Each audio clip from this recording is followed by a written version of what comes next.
Bonjour, Yanina Koti. Aujourd'hui, on va parler de l'infidélité et la vie après. J'aimerais commencer par la position qu'en général, les gens avec bonne estime de soi évaluent une trahison comme une trahison. Si, par exemple, les partenaires d'affaires ou des amis, après une trahison, indiquent clairement, sans hésitation, euh, où se trouve la sortie de votre relation sans droit de retour, et personne ne vient expliquer que vous avez fait quelque chose incorrect, voilà, qu'une personne, bon, soudainement a devenu un salaud qui a poignardé un couteau dans votre dos. Personne ne vous demande de joliment s'habiller très joliment, faire magnifique sourire, un repas aux chandelles et chercher le justificatif de comportement de personne qui vous a trahi. Mais dans une relation homme-femme, bien souvent, il y en a les psychologues, les coachs qui conseillent que c'est souvent aux femmes, je ne sais pas pourquoi. Voilà, il faut oublier que vous avez le couteau dans le dos. Souvent, voilà, décorer ce couteau pour que ce soit joli et séduisant. Et vous devez faire l'effort, changer le coiffeur, perdre le poids, paraître plus jeune et chercher en vous de toute urgence qu'est-ce qui vous avait fait de mal pour que le monsieur vous trompe.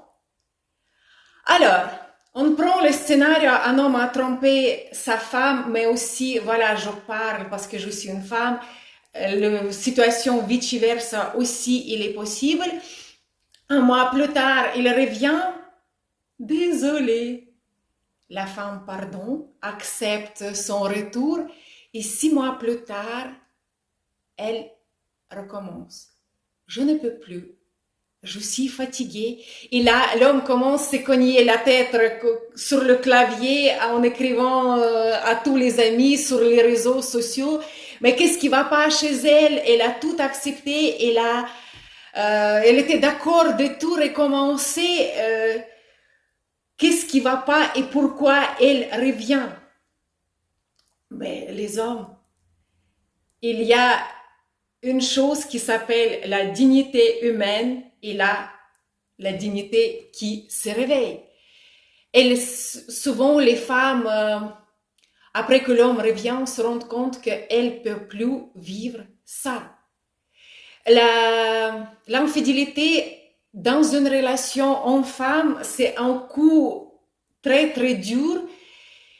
Pourquoi, voilà, les partenaires d'affaires ou les amis, ils évaluent très, très bien cet comportement et pourquoi dans les relations homme-femme, on essaye de la traiter différemment. Juste parce qu'il est venu avec des fleurs, oubliant tout, chérie. Ben écoutez, la femme va se souvenir chaque minute de votre vie cette raison. C'est difficile d'oublier qu'on a le couteau dans le dos. Là, je vais vous lire le témoignage d'une femme. Là, l'histoire rarement se termine bien. Voilà pourquoi c'est possible.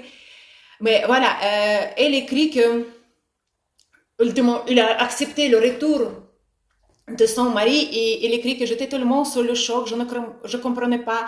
J'espérais que ce sera plus facile s'il revient. Mais après, quand il est revenu et quand il me touche et il me dit mon amour, j'ai chaque fois une explosion dans ma tête, un traître.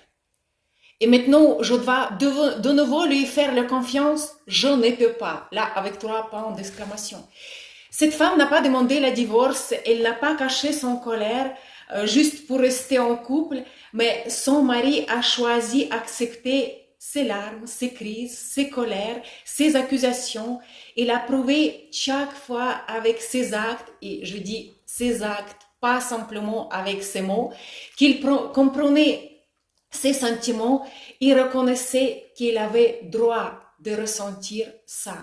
Une fois, elle m'a dit qu'il va essayer de gagner de nouveau sa confiance, même si toute leur vie, elle continuera à dire « je ne te crois pas ». Ça, c'est les scénarios qui sont très rares. Plus souvent, on voit la situation où dès que la femme commence à se plaindre de ses doutes, la relation de l'homme, ben mais c'est pas possible, on était d'accord de tout oublier, on était d'accord de tout recommencer à zéro. Souvent, les personnes qui trompent, ils veulent vivre comme si de rien n'était. Écoutez, soigner une personne gravement blessée, voir ses souffrances, attendre ces mots que tu m'as fait mal, vraiment mal, ce n'est pas facile. Mais sans soin, votre femme va tout simplement mourir, laissant derrière elle une personne qui vous connaissez pas et qui vous déteste et qui n'a aucun respect pour vous. Et pour la fin, j'aimerais vous rappeler que la cicatrice, même s'il a guéri, ne disparaît jamais. Je vois les témoignages des femmes qui disent 20 ans après, en regardant les photos, c'est toujours pensées dans la tête apparaissent. C'était l'année où il m'a trompé. Pourquoi, voilà, on va essayer encore continuer ce thème, mais pour moi, en tout cas, la blessure de l'infidélité est difficile à réparer, voire impossible, surtout avec le même partenaire.